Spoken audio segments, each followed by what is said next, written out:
What is to become of the Los Angeles Kings? The last episode was highlighted by the fact that we discovered something new. Now, as much as people, I guess, in a way, kind of label me like an authority, like, oh, you know what you're doing in franchise, but every once in a while, we do end up with a new experience, and that is what happened in the last episode. Apparently, if you send a contract offer once a cup is won, but before you get the prompt about what the floor and the cap ceiling are going to be for the next season, you can piss somebody off and as a result not be able to sign them. Now, normally, for the sake of just a normal franchise mode experience, that's not an issue. But for me, where I said I'm not allowed to sign somebody, it can be an issue. That said, we do have a bit of a workaround here because technically, with them not being signed, they can now no longer say, we don't want to be signed. So technically, I'm not really breaking a rule here. I think we have an option to sign them. Hopefully, by the way, Tyler Madden changes his opinion. That would be pretty cool. And also, Carter Hart's going to be up at the end of next year. And he doesn't want to resign right now. Oh, great. That's a fun time. That's going to be great. So technically, we can still make a play to try and keep Genther, Turcotte, and Savoy. I can't say that I'm not interested in finding out what would happen and how much compensation we would get if I were to let them go. But ideally, we wouldn't, and we'll be able to hold on to them. I mean, if we lose them, the return is going to be insane in terms of picks. And as it is, the team is still set up pretty well with Grundstrom, Kapari, Van Kadishin, Anderson, Dolan, and Madden. And in terms of a top 6 addition, we could throw Juha Curry into the mix. Powell, Vandenbush, Albrecht. I mean, we could really just turn it over to the youth next year. And, of course, defensively as well. Still an interesting setup with Dunn. And, of course, now the addition of Drury. So, one way or another, we're going to be in a decent spot, whether or not we hold on to the big three. But, again, I think now, you can make the judgment as to whether or not I should be allowed to sign them. But, technically, they are... we still have rights with them, so they don't count as free agents. But on the flip side, you could say that they count as free agents. I mean, it really is an unprecedented situation, right? Because I don't often end up with RFAs who I didn't plan on having be RFAs, right? So, all in all, again, you could sit here and say they count as free agents. You can only send one of them an offer. You could sit here and say, nope, they didn't want to resign. You can't send any of them offers. Or you could say, just sign them, do whatever. We're probably going to lean towards signing them. The issue here, though, is whether or not the 85% trick would work, and obviously it's going to cost us a little bit more money. That said, I think I am going to err on the side of being able to sign them. So it's going to make it more interesting, I think, to try and keep them. There's really no guarantee, and of course they would still count as, of course, being restricted free agents. So for Dylan Genther, outright, I'd try to get him on an 8-year deal just to not have to worry about it. When it comes to franchise mode series, again, I don't like playing them when we get to the end, as in like, oh, well, we know it's ending. Because then you start to do moves that you wouldn't make otherwise, and you start to stock up on certain picks and free agent. I just don't like doing that. I always like playing it as if we were to continue.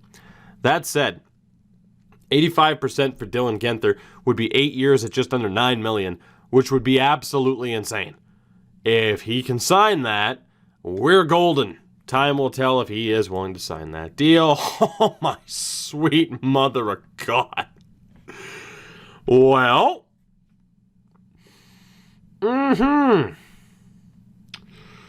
we're going to stay with a 3-year deal for Alex Turcotte because the rest of it's ridiculous. Again, I'm only allowed to adjust the year by 1. Oh, my God.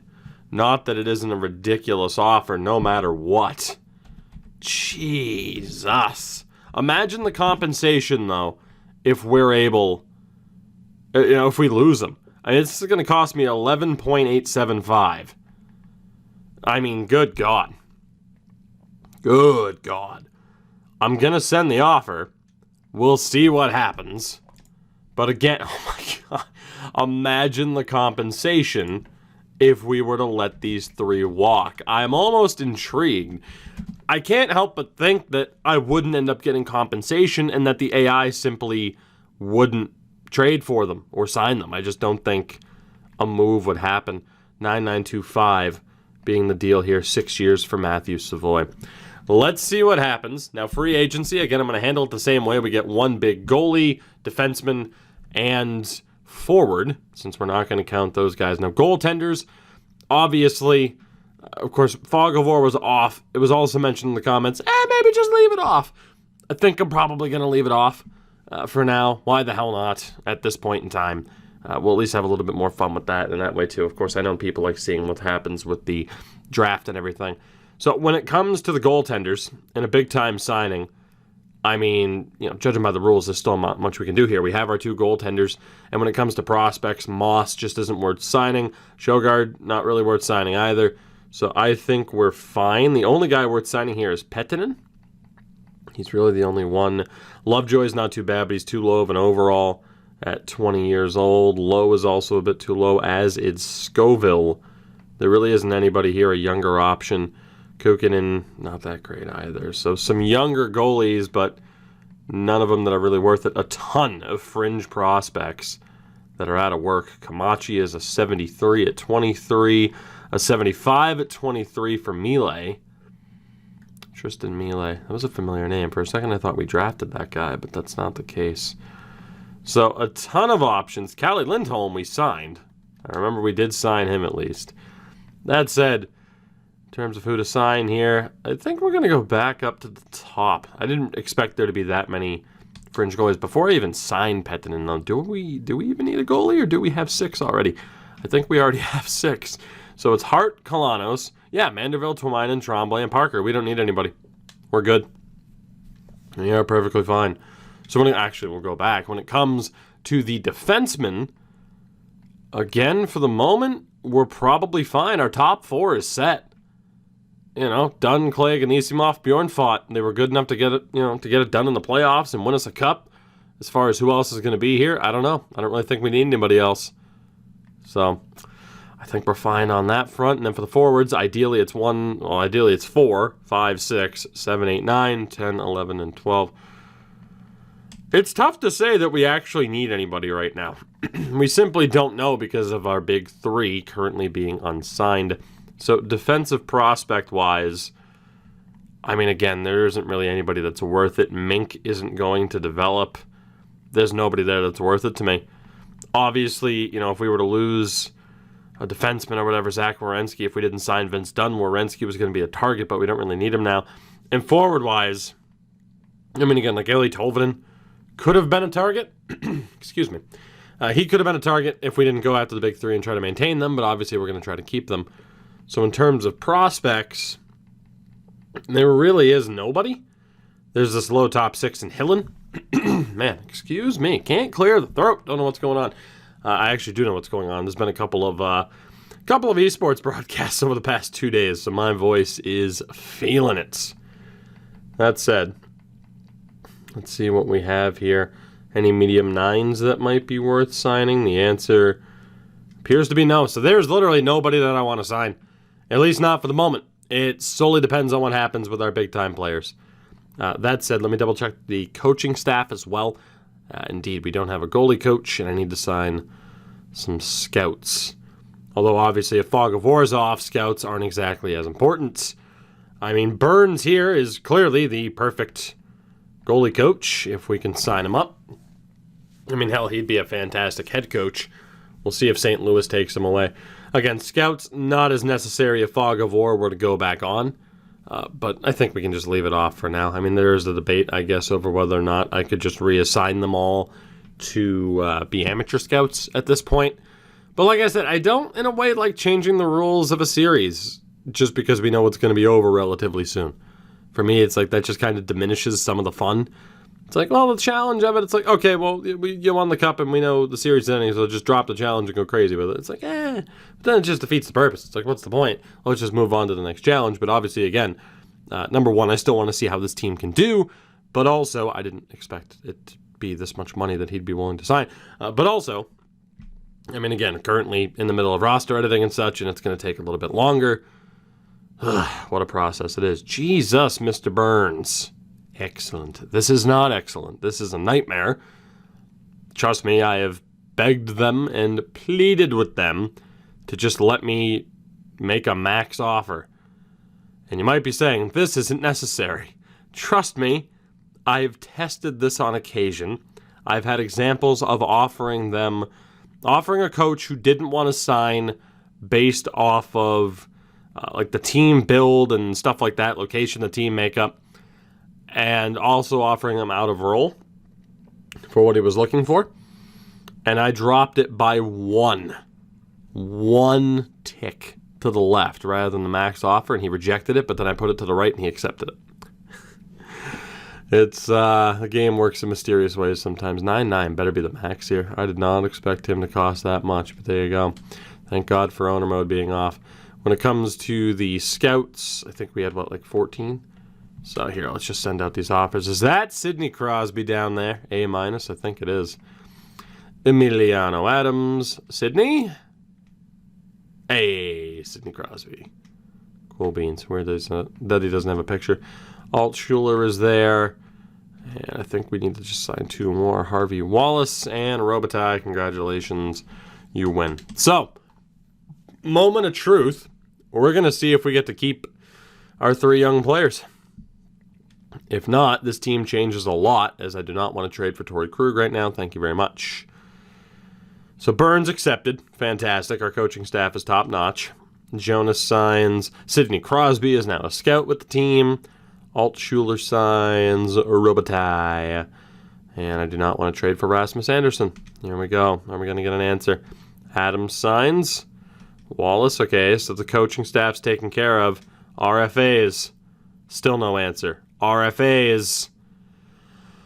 Holy mother of God.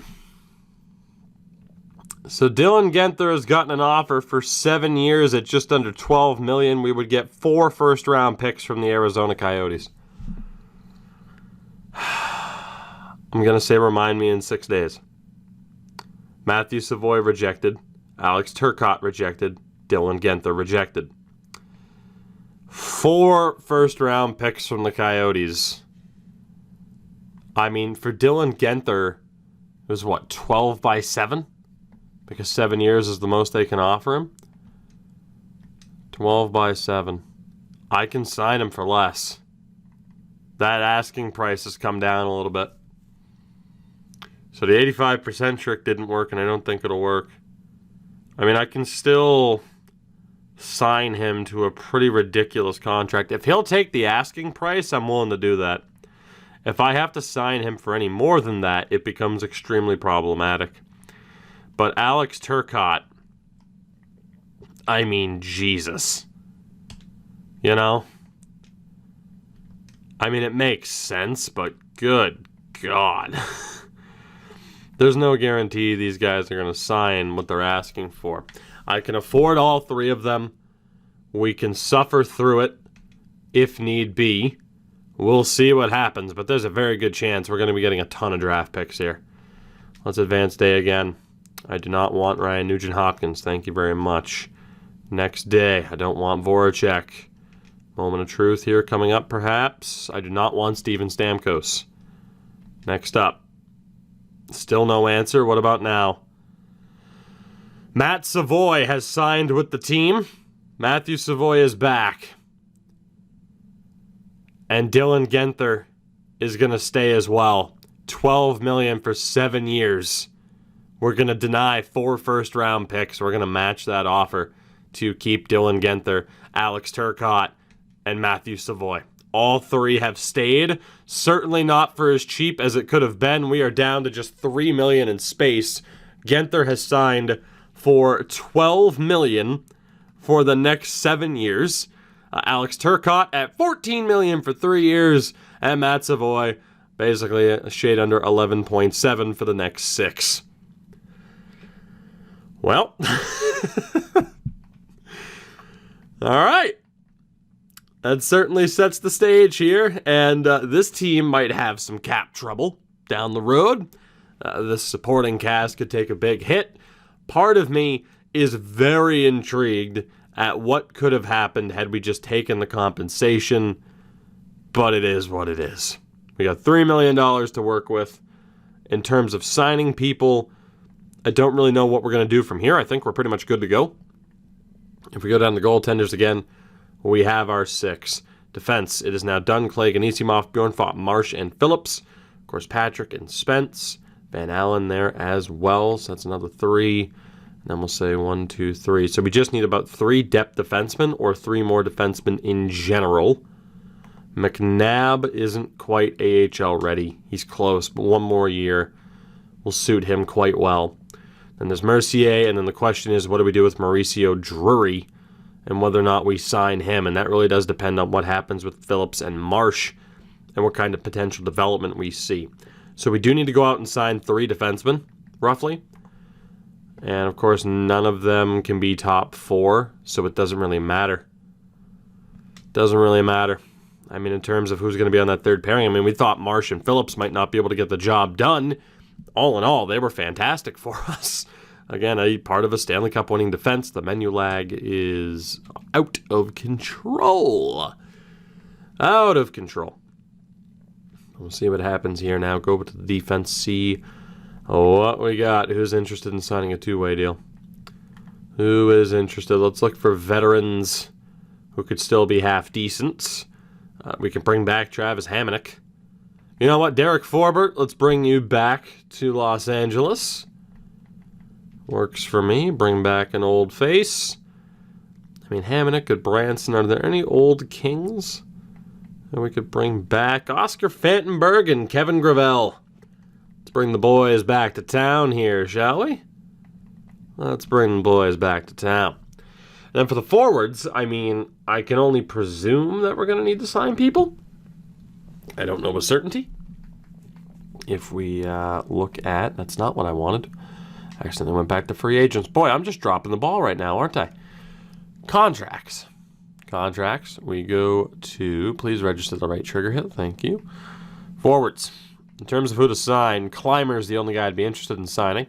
He's a WHL player, so that's not going to happen. Which means...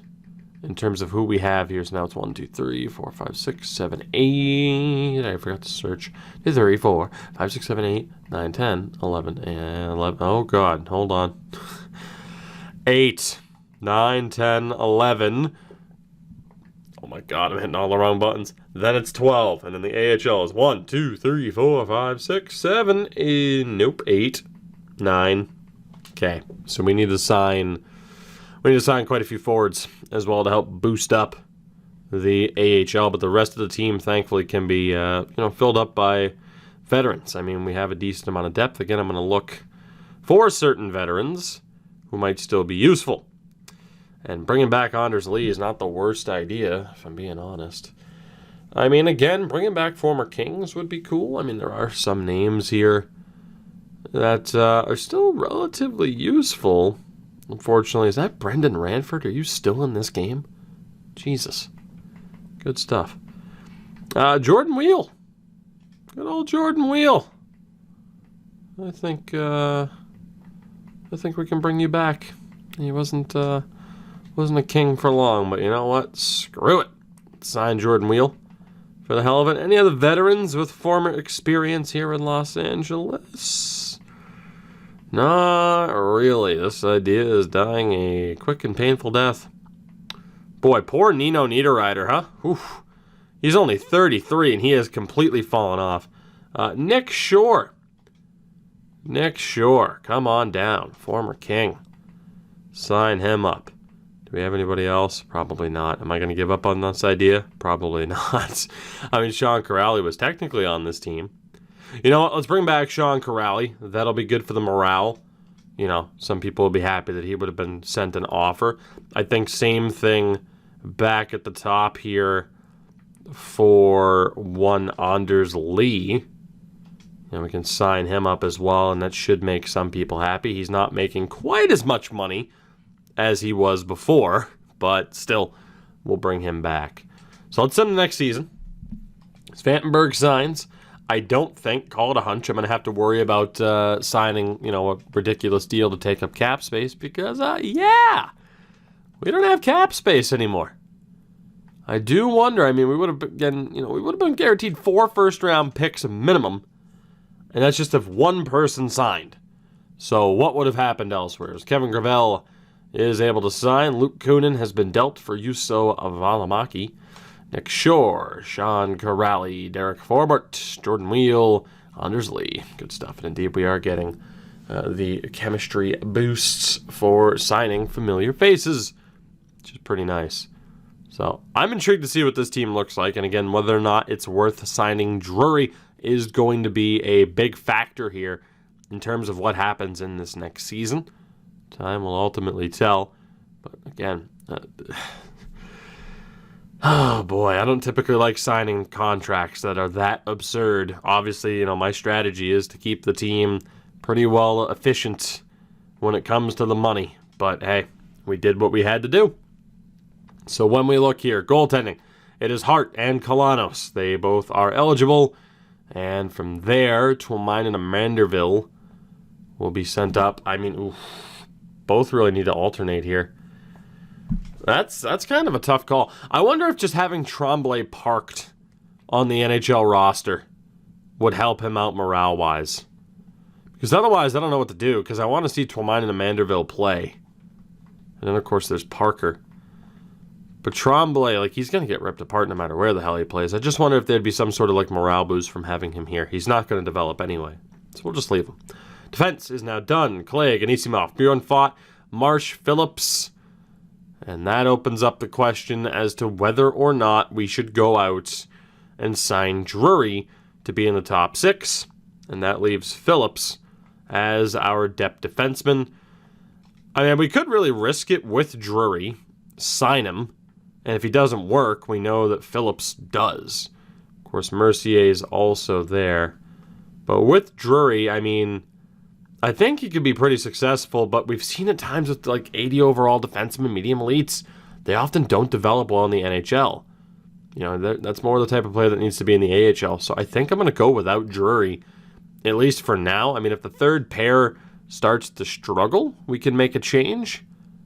But I think I feel confident in leaving it as is. The question is whether or not Forbort should be the healthy scratch. I think the answer is yes. Patrick and Van Allen would benefit more from playing. So Derek Forbort's going to be the healthy scratch. When it comes to the forwards, we have Grundstrom, Genther, Turcotte, Savoy, Kapari, Van Kadishin as our 6, Anderson Dolan is 7, 8, 9, 10, 11, 12, 13, Jordan Wheel. So I think that works. I'd rather have Vandenbush, Powell, and Albrecht continue to kind of tear the AHL apart. So when the top 6 is set, third line is going to be Anderson, Dolan, Madden, and Curry.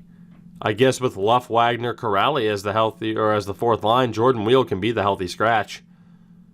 That's funny how that worked out, but yeah, I'd say the team's pretty much set.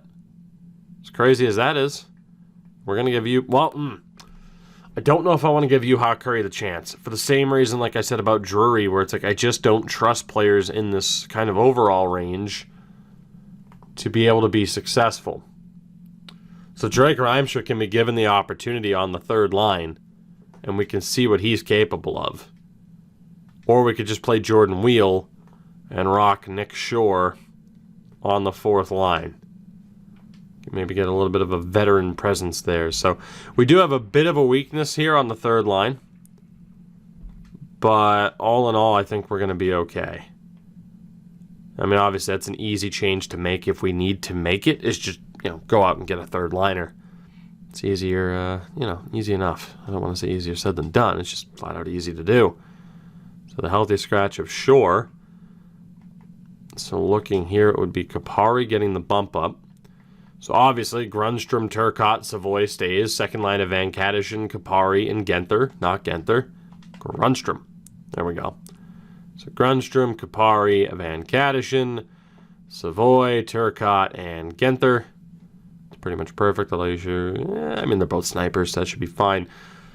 And then again, that fourth line of Luff, Wagner, and Corrali, which we know works. Works quite well, in fact. Only problem here is, of course, Tyler Madden's listed as a grinder again, which we know we'd change.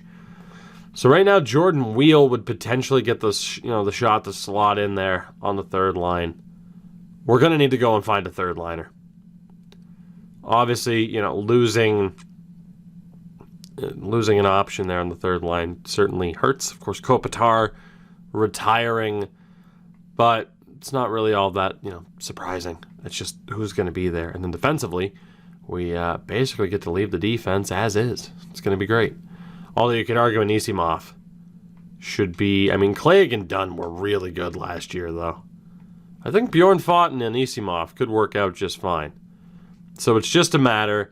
Again, that third line's a minus because you still have Madden listed as a grinder. And looking here, we still need forwards for the AHL. Not sure how many. The answer was a lot. We apparently have 2 healthy scratches because Orr's a defenseman. So we're going to still need 3 forwards for the AHL, just because of how that worked out. Of course, Jordan Wheel could end up being one of them. But yeah, we absolutely need a third liner. And obviously, we still have assets to go out and make a trade. We still have a little bit of cap space. Unfortunately, in terms of forwards, Matt Duchene would be perfect. But I'd have to drop Van Kadishin to the third line. And I don't think that's worth it. But say we sign Duchene, play him on the second line. Jesus Christ, that oof. I don't have the cap space to do it, but man, if I could sign Matt Duchene, drop Van Kadishin down, have him be a power play specialist. Otherwise, we're looking, fun fact, at Sam Fogamo, likely getting the opportunity. Senny's a bit too expensive. We could bring in Ricard Raquel, funny enough, who's actually still decent. He just, again, doesn't play a physical game. Fortunately for free agents, you can't really see how well they fit in. But Fogamo, again, I like the puck skills, but just defensively, it's not great. Senny would be a decent option there. Kirill Marchenko, decent enough. Ishikov. I wonder here if I look at forwards who are really good on defense. Who do we have? So the best options of these top 4. Mendoza. This guy's unbelievable defensively. He just sucks. Nakamura, Oland, and Matt Duchene. Go figure. We might as well just try it. Screw it. If Matt Duchene's willing to accept a super cheap offer rather than just sitting out all year, why would I not go for that, right? Otherwise, we are going to have to look to get a deal done. Elsewhere, Duchene immediately rejected, so that is what it is. So with that, let's just go to Ye Olde Trade Block. Let's go to Ye Olde Trade Block. We'll set it up this way. So in terms of what we want, we shall say, I don't really... We'll take out first and seconds. We'll say that I'm willing to take lower picks because if I say first and seconds, the AI is going to start offering me deals involving larger prospects that I'm simply not going to want. So we want a forward. Preferably, a third line scorer works. It's fine by me. Give me somebody on an expiring contract and give me someone with a 4.5-star defense rating, even though it's a scoring forward. And then I'm going to set up the same thing. We'll go with Ye Olde third line checking forward. Age doesn't matter, but 1 year left. 4.5 stars on defense. Just to let you know that, again, we are looking for a really strong defensive option. And then surplus is going to be basically everything else. I'm willing to give up pretty much anything to get it, depending on what the AI offers. And we'll see whether or not there's a deal done. As opposed to me having to go through every team, I'm just going to let teams try to come to me.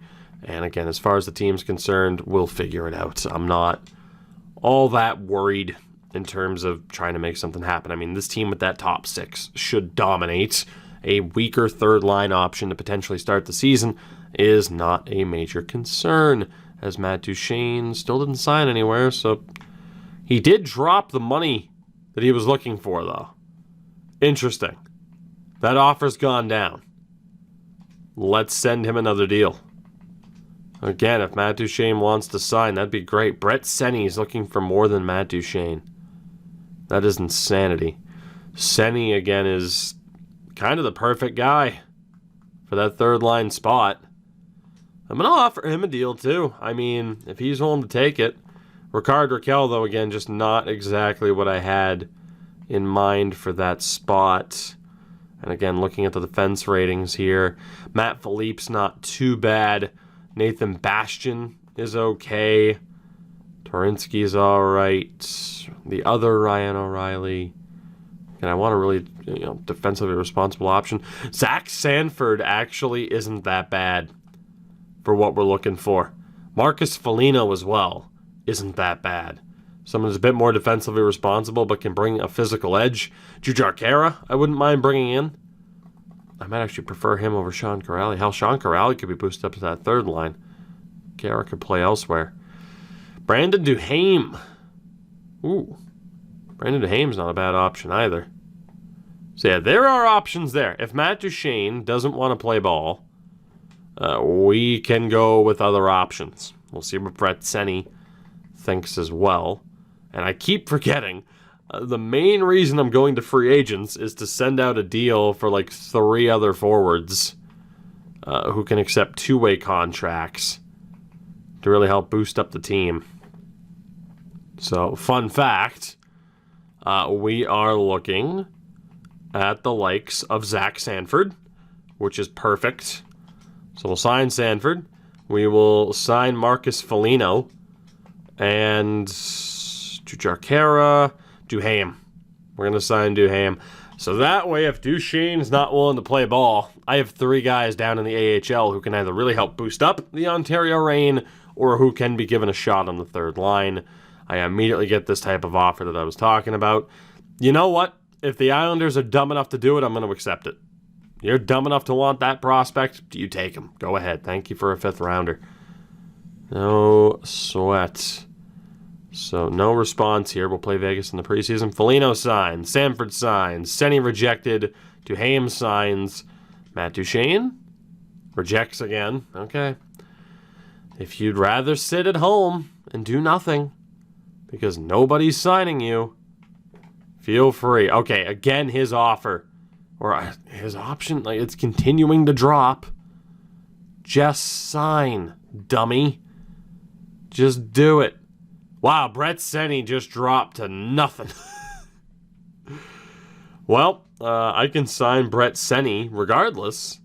And I'm pretty sure I have. Do I at least have an exempt contract?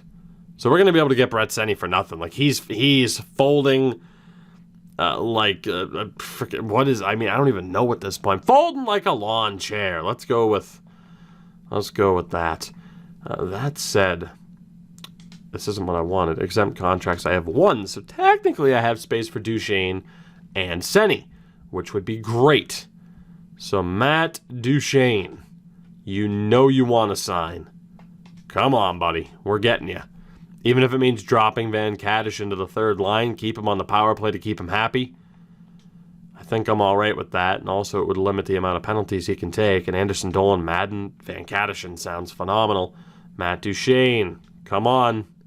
Oh my God. What a pain. What a pain is Matt Duchene. Let's see what else we have here.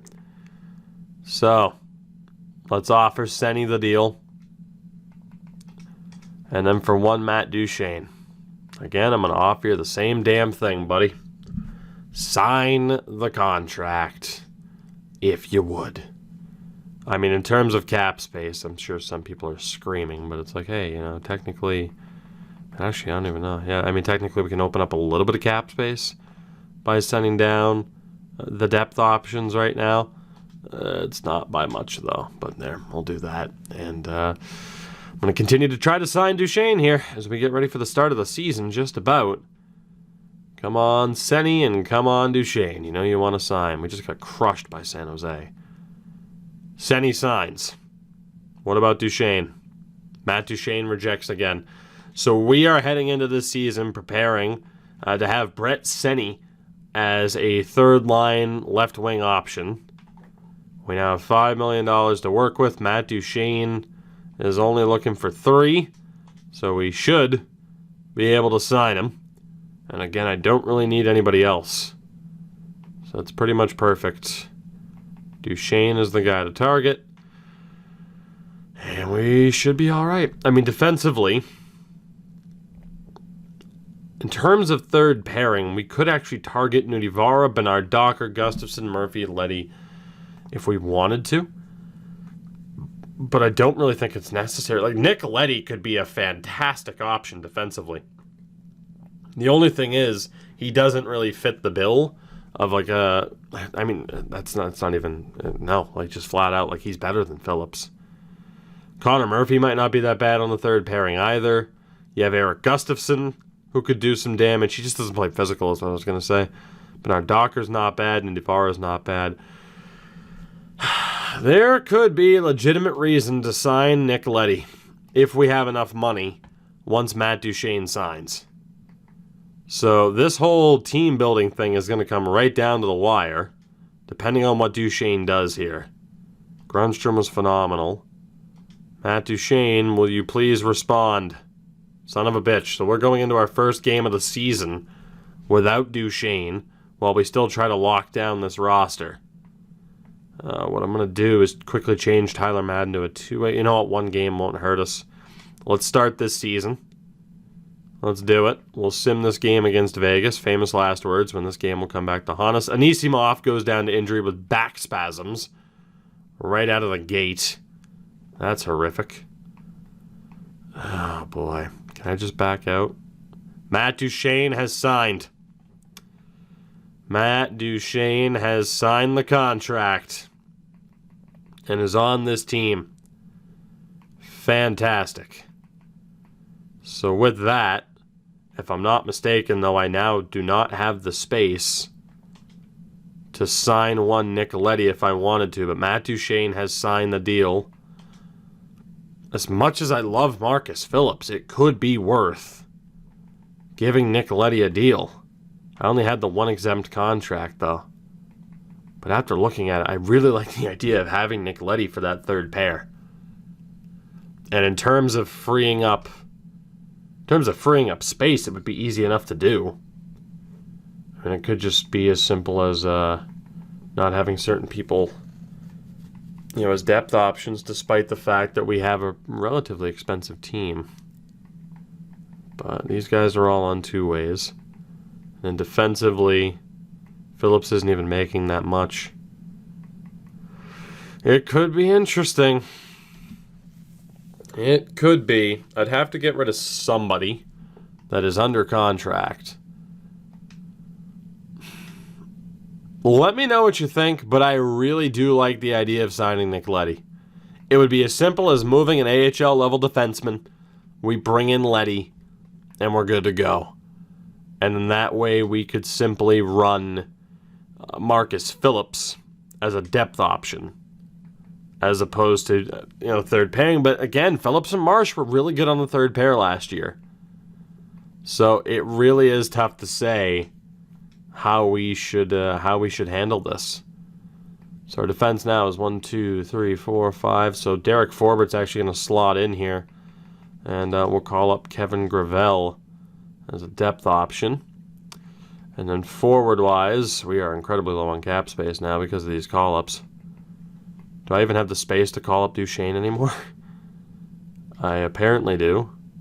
Now I might be a little bit over.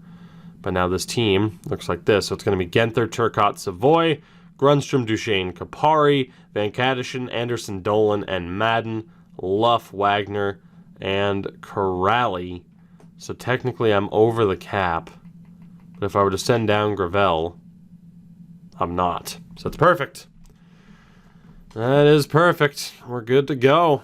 So again, I didn't plan on it, but having Matt Duchene available there, it just makes sense. And again, now talking about Van Kadishin, Madden, and Anderson Dolan, we're going to have to rework some potentials. The only thing that's concerning is that Van Kadishin still might not be a great fit on that third line. But to have him as a power play option could really pan out. It's a bit of a risky move. But then Jordan Wheel, we take him out for Matt Luff. I'm hoping that with player types, that this makes a little bit more sense. Hoping that it makes sense for the team. I'm actually going to have Duchene in the middle. I mean, it's an interesting team. for sure. I mean, the top nine's insane. As long as we can get that third line to work in terms of chemistry. It's just now defensively, do we go with Marcus Phillips, who was pretty strong last year? 16 points and a +6 in the playoffs, a +8 through all 21 games played. Do we trust him, or do we bring in Nick Leddy to play alongside Mo Marsh and have kind of a power play specialist in Leddy next to Marsh on that third pairing? So let me know what you think about that. Did I make the right move bringing in Duchene? Did I make the right move in terms of keeping together our top line heading into next season? And when it comes down to it, now that Anze Kopitar's gone, we need to decide who the leadership group is on this team. So I want your suggestions for captain and the alternates as well. Next episode, we get this season up and running. But for now, we're out of here. I thank you very much for watching. I hope you enjoyed. I will see you soon. It's gonna be an interesting season.